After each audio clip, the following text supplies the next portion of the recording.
नमस्कार, मैं प्रांशी राठौर और आप देख रही हैं नेक्स्ट 9 न्यूज़। एक बार फिर से स्वागत है हमारे स्पेशल प्रोग्राम आमने सामने में, जिसमें हम आज चर्चा करने वाले हैं सपा से एमएलसी वरिष्ठ नेता स्वामी प्रसाद मौर्य के बारे में। यूपी की सियासत में स्वामी प्रसाद मौर्य इस वक्त विवादों से घिरे हुए हैं। रामचरितमानस पर जब से उन्होंने एक विवादित टिप्पणी दी है, तब से लगातार वह यहाँ पर तमाम बड़ी मुश्किलों का सामना कर रहे हैं। नौबत अब ये आ चुकी है जहाँ एक तरफ बीजेपी ने हल्ला बोल दिया है, वहीं दूसरी ही तरफ स्वामी प्रसाद मौर्य के खिलाफ अब आईपीसी की कई धाराओं के तहत केस भी दर्ज किए जा चुके हैं। सबसे पहले यहाँ पर आपको थोड़ी सी जानकारी देना चाहेंगे, फिर आपको दिखाएंगे वो तमाम वीडियो जो अब तक बयान जो सामने आए हैं, और दूसरी ही तरफ यहाँ पर बीजेपी किस तरीके से हल्ला बोलती हुई नजर आई है।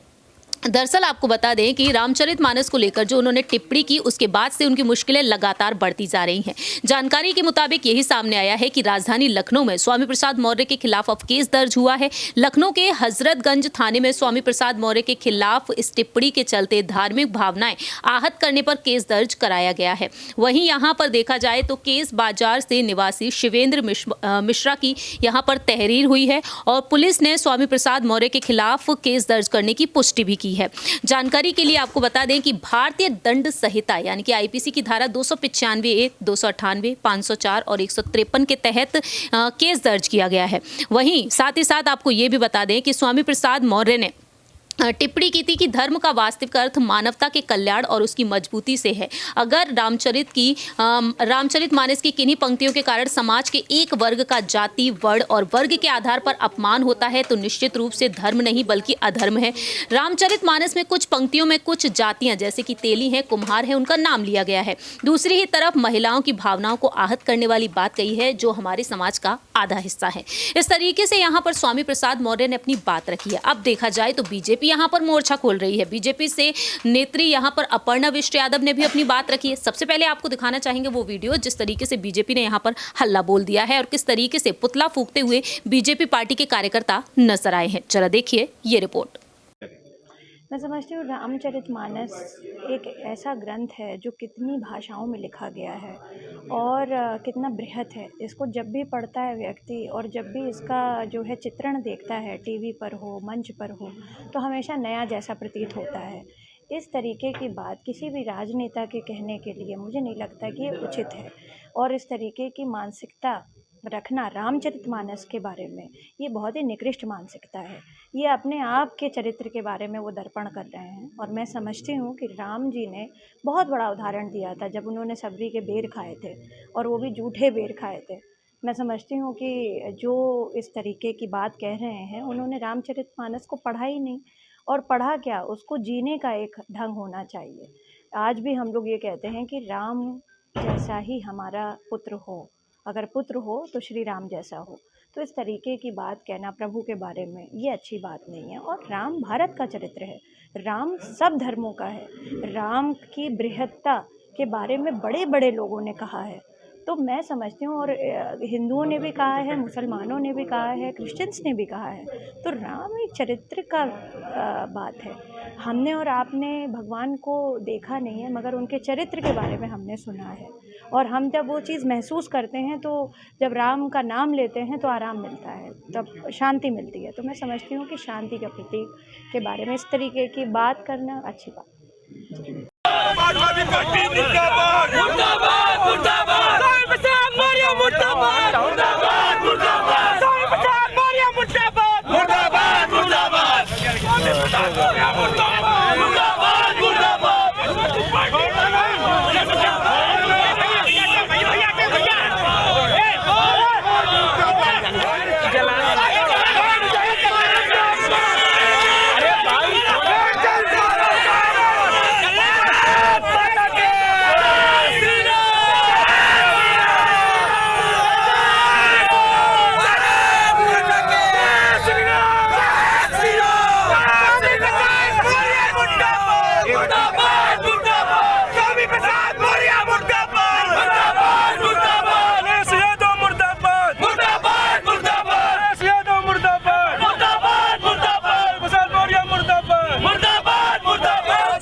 जैसा कि आपने देखा जाना किस तरीके से बीजेपी ने हल्ला बोल दिया है। आगे यहाँ पर इसी मुद्दे पर राय लेना चाहेंगे हमारे सहयोगी ऋतिक से कि आखिरकार उनका क्या कुछ कहना है।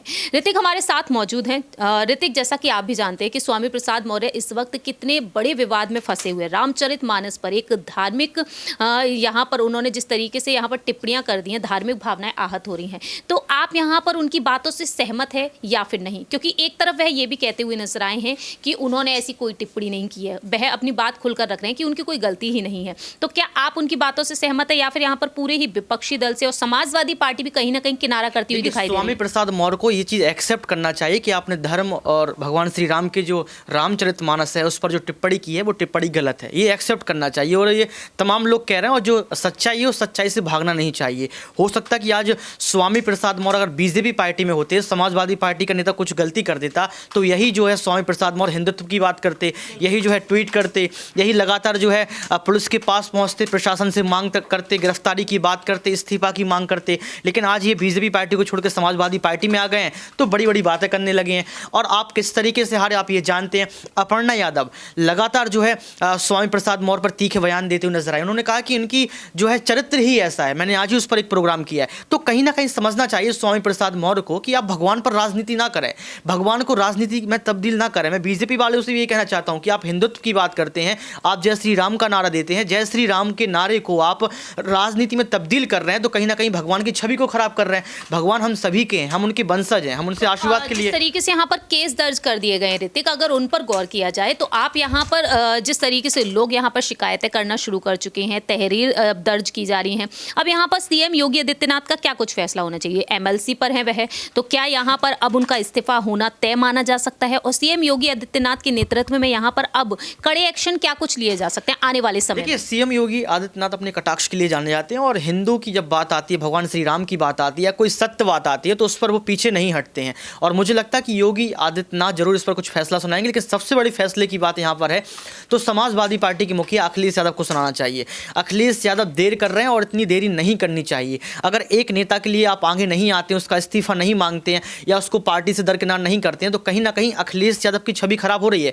दूसरी ओर समाजवादी पार्टी की भी छवि खराब हो रही है कि कहीं ना कहीं ये भगवान के लिए ऐसा सुन रहे हैं। सीएम योगी आदित्यनाथ वाकई में उनके खिलाफ एक्शन लेते हैं तो अखिलेश यादव क्या वाकई में समर्थन देते हुए नजर आएंगे? क्योंकि चाचा शिवपाल सिंह यादव भी बयान दे चुके हैं। अखिलेश यादव का खुद का फैसला है। अगर सीएम योगी बयान देते हैं, कुछ कहते हैं आगे तो उनकी बात है। लेकिन यहाँ पर समाजवादी पार्टी के मुखिया को ही जो कहीं ना कहीं इस पर एक्शन लेना चाहिए क्योंकि अब स्वामी प्रसाद मौर्य समाजवादी पार्टी के नेता हैं, बीजेपी पार्टी के नेता नहीं है। तो कहीं ना कहीं अखिलेश यादव को आगे आना चाहिए। सरकार यहाँ पर योगी सरकार जो इस तरीके से चल रही है उनके नेतृत्व में ये फैसले लिए जा रहे, बीजेपी हल्ला बोलती हुई नजर आ रही है। तो आप यहाँ पर बीजेपी से सहमत हैं या फिर नहीं? बीजेपी से सहमत हैं, बीजेपी से इसलिए सहमत हैं। यहाँ पर अखिलेश यादव से सहमति भी मैं जताऊंगा अगर अखिलेश यादव ये बात कह दें कि ये गलत है तब। लेकिन जो गलत है वो गलत है। अगर बीजेपी पार्टी यहाँ पर आगे आती है, कुछ भी करती है तो ये फैसला होना चाहिए। ये फैसला इसलिए होना चाहिए क्योंकि आज स्वामी प्रसाद मौर्य रामचरितमानस को ऐसा लेकर बोल रहे हैं। हो सकता है कल और कोई नेता है जो किसी और ग्रंथ के बारे में बोल दें। ग्रंथ हमारे लिए सर्वोपरि है। जब हम न्याय और कानून व्यवस्था की बात करते हैं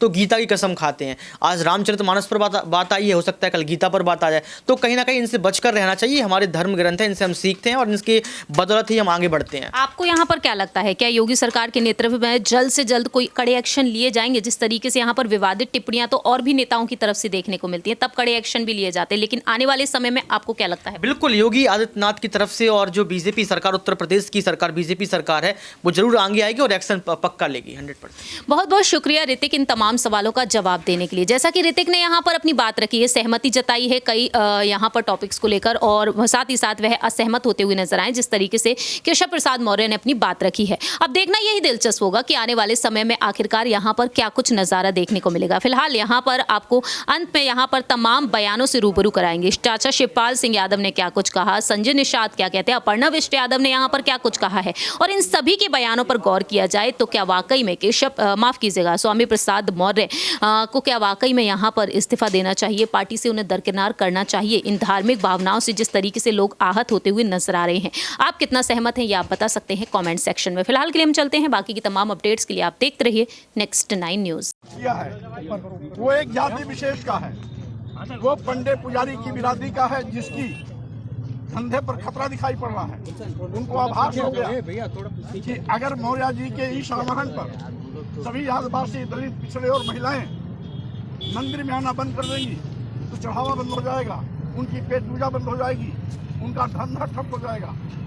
इसलिए वो खिसियाने हैं और वही पागलों की तरह भौंक रहे हैं। शिवपाल यादव कह रहे हैं कि ये इनका विधिक मामला है, जो बयानबाजी की है, पार्टी से कोई लेना देना नहीं। स्वाभाविक रूप से शिवपाल यादव जी ने सही कहा, और मैं अपना बयान देते वक्त यही कहा था, ये बयान स्वामी प्रसाद मौर्य का निजी बयान है। सत्तासीन पार्टी के जो मंत्री हैं, कई लोग हैं, लगातार आप पर आरोप लगा रहे हैं कि आप एक जाति धर्म विशेष को घेरने का प्रयास कर रहे हैं, क्या कहेंगे उसको लेकर? हम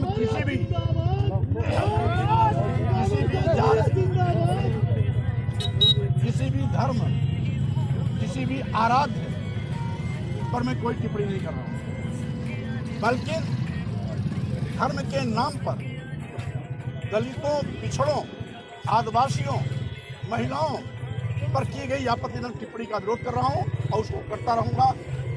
मैं अपनी बात रखाया। इतने दिन बाद आपने टिप्पणी की, इसको लेकर काफी घेरने का प्रयास किया गया स्वामी जी आपको। इतने दिन बाद आप इस बात को रखा है सामने, इसको लेकर काफी सवालिया निशान खड़े हो रहे हैं आप पर। मैं आज नहीं, पहली बार नहीं, मैं सैकड़ों बार सार्वजनिक मंचों से इस बात पर हमला कर चुका हूँ, आज भी कर रहा हूँ, आगे भी करता रहूँगा। और क्यों दिया गया? देखिए, वो उनका व्यक्तिगत बयान है,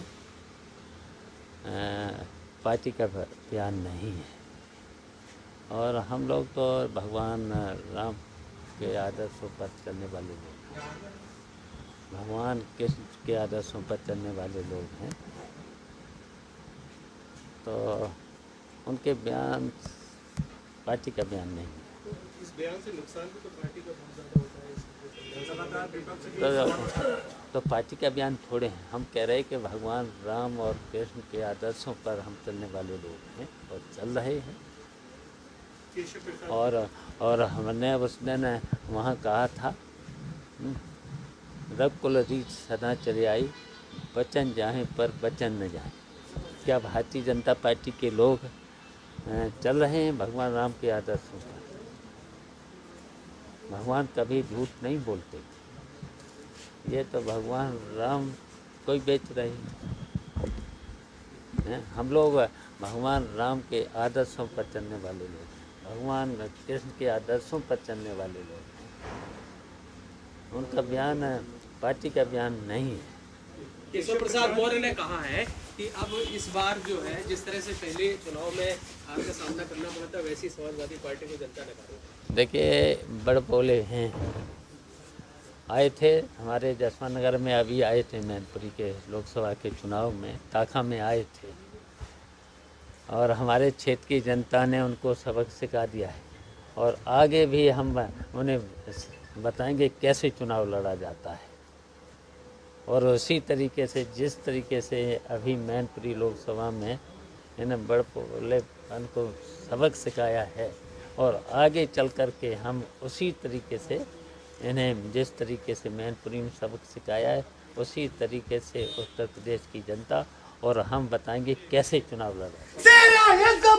स्वामी प्रसाद मौर्य ने एक वक्तव्य दिया है रामचरितमानस को लेकर के, उन्होंने कहा कि ये बकवास है, क्या कहेंगे आप? मैं तो कहता हूँ इस ग्रंथों के आधार पर भगवान राम के उस प्राण का जब कभी आत्मबाल सखा थे निषाद राज गुरुराज महाराज, और किला है निषाद राज का किला, यूनेस्को डिपार्टमेंट ने और पुरातत्व विभाग ने उसकी खुदाई कराई। 3 किलोमीटर किला है जो मेरे समुदाय का जो उस ग्रंथों के आधार पर एक इतिहास मिला हुआ है, जिसको इन लोगों ने 37 वर्ष पहले खुदाई हुई पता नहीं चलने दिया और जंगल में था। आज मंगल हो गया, भगवान राम और निषाद राज की मूर्ति गले लग रही है कि वो त्रेता में कभी गले मिले, रावण राज मतलब दुख का राज खत्म किया, तो फिर ये सेना बना रहे निषाद कि कछुआ समुदाय की इस युग का जो दुख देने वाला राज है उसको खत्म किया जाए। तो आज के दिन में ऐसे सभी लोग छटपटा रहे हैं जिनसे निषाद आगे हो गया। अब उसको इसी तरीके से उल्टा पुल्टा निषादों मछुआरों को गुमराह करना चाहते हैं कि 26 मार्च को इस बार पंचमी पड़ती है। हर साल मैं मेला लगाता हूँ लाखों लाख, इस बार कई लाख लोग आएंगे और वहाँ प्रधानमंत्री और गृह मंत्री और माननीय मुख्यमंत्री को भी हमने निमंत्रण दे रखा कि आपने गले लगे मूर्ति लगाइए, उसका अनावरण करें। तो सारा मुद्दा यह है कि मछुआ समुदाय